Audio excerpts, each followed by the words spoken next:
Hey guys, Kyla here. Thought I'd bring to you from our first topic on our Facebook page was trying to get confidence in 10 and under pitchers. So, going to give you a few thoughts of mine on how to do that and ways to make sure that your pitcher is developing the skills and the knowledge that she needs to be confident. Usually, the first thing that I tell all of my pitchers, whether they're older or younger, is that confidence comes from competence. When you are competent in something, that means that you know what you're doing. That's really hard sometimes with 10 and unders, right? They don't have the experience, or they haven't been putting in that many years to have the knowledge how to get through some of those tough situations. So we have to, as parents and instructors and supporters, help give them ways to be confident through that competency of their practice types or the things that we say or video and the knowledge that they have of that. So one of the things that you can make sure and do is be really clear on what their fundamentals should be. That's where you want to start with as their / partner moving forward in this process. Use a lot of videos, use a lot of photo comparison for them. Another thing that you can do is make sure that you're staying really consistent in your language. What you say to them and how you say it matters. If your coach is saying it one way and you're saying it another way, that could get really confusing for them. And they always want to please people, so then they're trying to do a whole bunch of different things instead of maybe one thing. Sometimes we think we're saying the same thing, but when we say it in different ways, it gets a little confusing. So really try to have some consistent language there between the two of you. Another one is practice. Make sure that you're practicing. I know it's hard to get them out there when they're younger and your lives are busy, and some of you guys have more than one child, and so then you're really working on tough schedules and the time and the weather and the part of year, and if they're not pitching that much, it's hard to get things that you want in a day. But that is something you're going to find that the more they practice, the little bit more confident they're going to get. They're going to understand what you're saying more. I usually find when pitchers are really struggling to do something or make an adjustment, it usually happens when they're not putting in enough time at home. Even if you're just doing a little bit every day, it's going to be on a more consistent basis. You're going to see them be a little bit more in control in the knowledge and understand what they're trying to do there. I usually try to tell them we want to do a little, a lot, instead of a lot, a little on that one. Another one is making sure that they're getting mound time. And that's really hard because sometimes there's other kids on the team or coaches have too many pitchers, so finding time is difficult. My first recommendation in that area is to ask to pitch at practice. There's always kids who need more live hitting. Ask to go first, ask to go last, ask to stay afterwards if anyone wants to hit. There's tons of ways that you can get in that time to make sure that you're getting enough situations where you're standing on the mound with a batter and you're trying to strike them out. And then make sure too that all of you guys, even them, because that happens to them sometimes too, they have unrealistic expectations. Too many times I see coaches and pitchers and parents all have different expectations of what a 10 and under should do. The average speed range at 10 and under is probably the largest of any other age group, but the speed range can go anywhere from 30 miles per hour up to 52. That's pretty average. You're in the range if you're in any one of those numbers. The top at that age group was throwing 56 at nationals. So when you're looking at that, that's a really broad number. So trying to focus on speed and being where you should be is not really the focus that point because the numbers are all over the place. What you do want to see is as your fundamentals improve, your numbers consistently going up, even if it's just 1 or 2 per week, per month, whatever your growth timeline is. Another one is making sure that they understand the accuracy numbers. At 10 and under, you're 50%. And sometimes getting to that 50% is really, really hard. It is not an easy process. And what I found too is a lot of times people will try to add in pitches too soon. If you can't throw 50% strikes on your first pitch, if you're throwing a fastball, you shouldn't be trying to bring in a changeup right now. So, and let's say you have fast and change and you're not 50% in both of them. You shouldn't be bringing in a breaking pitch at this point. So you do really want to make sure you've mastered at least your percentage of accuracy you should be at before you move on.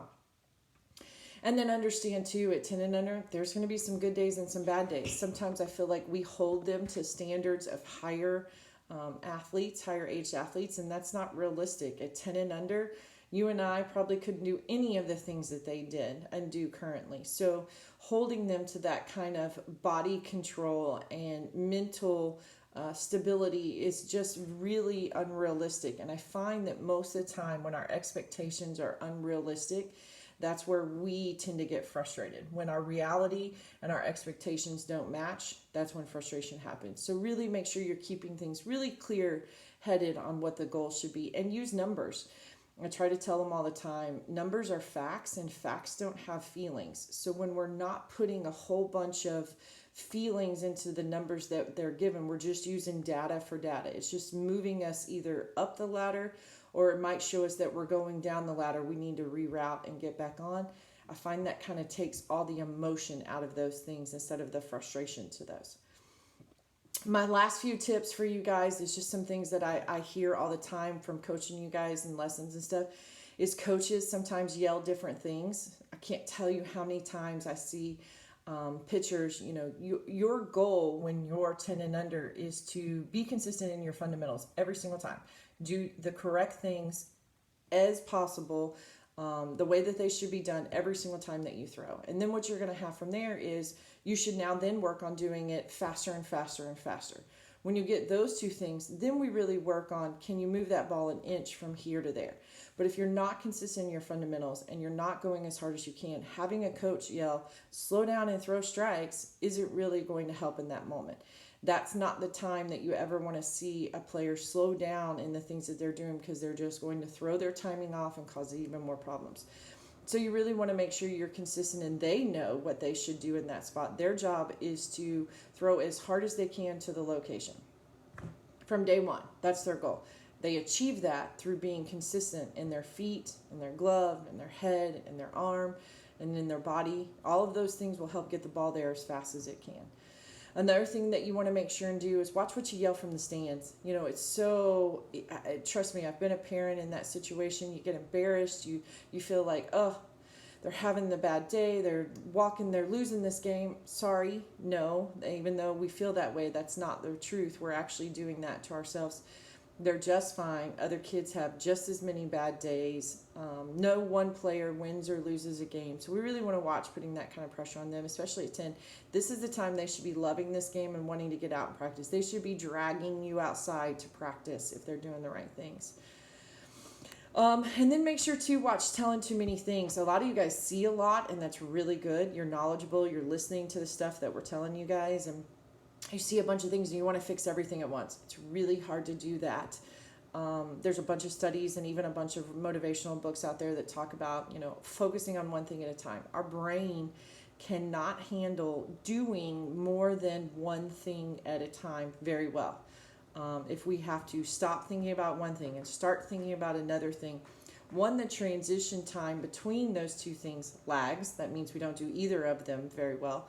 And then by the time we get back on task on the second thing, we've already lost time because the other thing is so far back. Then you're usually got coaches or parents or even the athletes are back on the other thing. So we really want to make sure we're consistent, that we say one thing at a time. What's the goal today in practice? What are we looking for when you're pitching at this time or you're doing this drill? Be very clear on the one thing we want them to accomplish. If they're doing that and they don't have to think about it, then okay, move on to the next thing. But if that's not happening, make sure we stay where we should stay with the one thought process. And then the last one is ask them more questions. I find that they know so much, and we don't probably give them credit. We think we need to tell them a lot, especially at that age, because we do have to tell them a lot of other things, to remember to brush their teeth and do things like that. But usually when it's something like pitching and they're feeling it and doing it, usually if you ask them questions, they're going to know. So, and if they don't know, say, hey, this is a great time. I want you to find me a photo of where so-and-so has it. Have some photos in your phone. Have some videos in your phone. Or say, hey, well, I want you to text your coach. If this is happening, what should I be doing? Or you do that, so that there's a little bit more accountability to that instead of the, you guys hear me tell them all the time, I don't know is not acceptable in the facility. Say, I didn't think about it on that one. Can I throw the next one and have an answer? Or can I ask her next to me? Because sometimes we have to have them get outside of their little shutdown shell of when they feel like they don't do something right. So you really want to make sure that you're asking them questions and they're finding the confidence and the knowledge within themselves to answer those questions, because they really do have the answers. And the more of them that they have, then that's the time to remind them, look, you know what you're doing. You've got this. So help those little successes do that. And one last thing that I would say is help them build some confidence boards. Some things, some inspirations of what they want to be, or who they would like to go to school, where they would like to be, or a favorite player, something that they like. Any type of thing that is inspiring them and moving them, even just a goal board that has some photos of, I want my glove hand to look like this, or there's lots of ways out there. There's lots of examples in that. I would definitely encourage them to have something like that in their room. They usually have lots of things up anyway. So making a board like that with some knowledge and information and motivation and big things, when they win their first medal or they get their first strikeout in a game, they had their first win, their first no-hitter. There's so many firsts. We do that with a baby book, but we forget sometimes to do that when they're an athlete. And then we forget to celebrate some of the things, and some of those loss of celebrations along the way, when things just become expected, that's when we see their confidence really start taking a hit, because it gets harder and harder to meet to those expectations. So hope that helps with any of those 10 and under pitchers. Hope those are some of the things you've heard me say to you in the facility. I know this is dragging on a little bit longer than we wanted in this time off, but you guys have a lot of great resources out there. There's a lot of people putting some online content on. So hope this is one more that just kind of helps keep us moving forward and keep you guys thinking about some things to get those 10 and under pitchers where they need to be, because let's face this, in the next 8 to 10 years, those guys are the future Olympians we're going to be doing. So it's really important that we start them off in the way that we want. Thanks, guys. Bye.